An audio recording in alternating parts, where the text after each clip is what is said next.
Many games threaten the destruction of the world, however few have the mettle to see this threat through to completion. Not so with the Ark the Lad series. Following an unspecified number of years after the world's destruction, seen at the end of Ark the Lad II, Ark the Lad III attempts to examine how society would recover from the loss and devastation that a world-scale disaster would bring. The third game in a running series, Ark the Lad III was produced by Arc Entertainment and published by Sony Computer Entertainment Japan strictly for the Sony PlayStation in 1999. Fortunately, for the West, the game was later packaged into the Ark the Lad collection by Working Designs in 2002, which would explain why the game is probably not that well known to this day, being that it was released on the Sony PlayStation toward the end of its life cycle. We begin the game as Alec, a young boy who has dreamt of becoming a hunter ever since he was saved by one during the Great Disaster. These days, Alec lives out his life with his friend Lutz in a small village on Etaru Island. Life is peaceful, and every day goes by uneventfully, until one day his village is attacked by bandits. With no one to protect the innocents of the village, Alec and Lutz are entrusted with petitioning a hunters guild in a nearby city for aid. The smackdown that the hunter gives to the bandits is enough to inspire Alec to set off on his own adventure that will have him join the ranks of the Hunters Guild and see the world beyond his small isolated island. Where the previous two games had a very dark tone to them, this game approaches some topics on a much lighter note, throwing in a huge tablespoon of comedy amongst the bitterness of those that struggle to recover from what they have lost. Whilst the game does not specify exactly how much time has passed between the previous game and this one, some scenes and scenery seem to indicate that it has been around 5 years or so. Not enough time to progress too far with the recovery efforts, but somehow far enough to forget the misdeeds of the past. The Castor Characters this time around is much smaller than the previous title, and this is favourable considering that the game is very character driven. Each character that joins the party has a good reason to be there, and develop, albeit slowly for some, throughout the course of the narrative. I really enjoyed the various interactions between the characters among the many quests they undertake, as they often felt very natural for the way young people would communicate with each other. For example, often Lutz and Cheryl are at odds with each other, slinging insults as quickly as they would throw a knife or shoot a gun. However, there is an underlying affection that shines through in the game's crucial moments. It's not always rainbows and quippy parlances, however, as sometimes the attempt at humour is quite antiquated, as is evidenced in any scene where Lutz shows that he is homophobic. The game also includes a masculine character who likes to dress as a woman, using this as a joke in multiple instances. As we are now in a progressive movement towards equality for all, I felt that these jokes often fell flat or were downright offensive.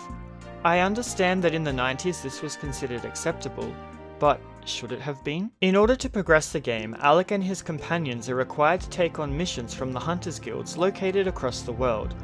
Rather than plot points moving the story forward, the plot is progressed through completing these quests. Some are mandatory, whilst others are optional, however each was unique enough to merit an attempt. No two quests ever seemed the same, and hidden within some of them was great character development that you wouldn't have seen otherwise. The downside to this system is that the pacing of the game often felt off, with story beats predictably built into the mandatory missions. However, it also meant that the game was easy to pick up and put down, as opposed to some games that have you feeling like you're method acting the lead role of Oliver Twist, whilst 2 seconds away from pissing your pants. Please, sir, I want some more. Hunters Guild missions come in 2 types. First, there are quests that you accept from the guild counter. These require you to undertake various tasks to fulfill specific criteria, such as defeating enemies with a handicap or playing a minigame. The other type of mission is Wanted Monsters. On the back wall of each guild there are many postings of monsters that you are handsomely rewarded for slaying. Unfortunately, I didn't really touch this aspect of the game, as there is a slight element of randomness to making some of the marks appear on the battlefield, and I didn't really need to do any grinding, so I felt finding them was unnecessary for my playthrough. Exploring the world takes place within small cities, the world map, and some dungeons. Dungeons did appear in Ark the Lad II, though this time around enemy encounters will always respawn when you re-enter a room. Unfortunately, this made some of the dungeons more tedious than they needed to be, especially in locations where you were required to backtrack in order to progress forward. If you want to find all the treasures, you'll probably need to backtrack a lot. Battles are played out in a similar fashion to previous titles in the series. Most field areas and some dungeon rooms will be inhabited by monsters. In order to battle them, you will be asked to select 4 members of your party to take part in the battle.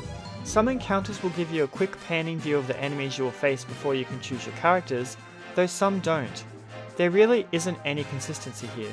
Additionally, before a battle starts, you never know what level the enemies are, nor where your selected characters will be placed on the battlefield.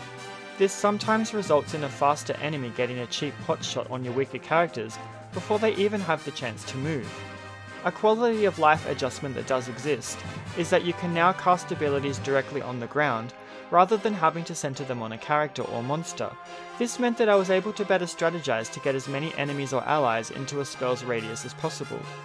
When it is your turn, you can press the R1 and L1 buttons together to allow you to freely move the cursor to check enemy levels and health, and you can also hold R1 when it's a character's turn and press a direction to make the character face that way. This may sound silly, but it's necessary to line up some attacks that are centered either in the square directly before or in a radius in front of the character that will be using the skill. For example, with Theo's Cardish or Cheryl's. Speaking of Cardish, it's an element of Arc the Lad 3 that is new to the series and unique to this game. Most of the enemies in the game can be placed into cards through Theo's unique ability and summoned by him to help later. Many of the cards have unique or interesting effects that are way overpowered. Whilst each card can only be used one time only, every card has the capacity to hit all enemies in the field, meaning if you use a particularly powerful card, all enemies will die in one hit. I often found that if I did this, Theo would far outlevel the other characters in the party, so I more often than not didn't use him. A balance issue I found with the game was that sometimes you could wind up in a battle with some very low level enemies that you could one-shot, along with some enemies that far exceeded your own level. Whilst overall the difficulty of the game wasn't that high, it was annoying to come across a battle where there were enemies that far outclassed your own characters, just casually hanging out with enemies you fought much earlier in the game. Outside of battle, characters can upgrade their weapons and equipment by conventional means, or through the use of weapon and item societies, establishments that allow you to synthesize new items. Whilst this is the only way to get some of the most powerful equipment in the game, sadly I didn't play around with it too much, as there appeared to be a lot of trial and error involved in order to get some of the better equipment, though you could gain some recipe hints through some of the side quests that you did. Likewise, if you don't like some of the cards that Theo has in his possession, the Monster Society allows you to trade your cards with those from NPCs that may benefit you more. I didn't really use this service either, though thought it was nice that the Society could track all the types of cards that you ever held. One of the biggest changes in this game from the previous titles was the graphics. Arc the Lad 3 uses 2D sprites on 3D backgrounds, creating an interesting juxtaposition of the nostalgia of the past with the hope for the future at the time of production. The aesthetic reminded me of that used in Breath of Fire 3, what with the highly detailed sprites and the 3D modelled areas, though Arc the Lad 3 does not allow control of the camera like that game did. Additionally, the game includes CGI sequences that contain key moments for the characters on their journey. I felt that these were animated and implemented well, considering the time that they were made, and gave a better depth of immersion to some of the scenes. One complaint that I would have about the graphics though, is that there appears to be a disparity between the character sprites, their portraits, and their CGI appearances, with some characters having completely different coloured hair across the 3 different mediums. The biggest disappointment for me would be the music. Where the first 2 games were filled with vibrant tunes that culturally depicted the different areas, this game's music just doesn't compete. Most of the battle themes are flat, the town themes are uninspired, and just all around the music does not hold a candle to the flame of the previous titles. That's not to say that all the music is bad though. I liked the Academy theme, played in areas where the Academy had heavy influence, and could note a trace of Romalia's theme from the previous game within it. The vocal theme for this game was also very easy to listen to, although was not better than Music Man from Arc the Lad 2.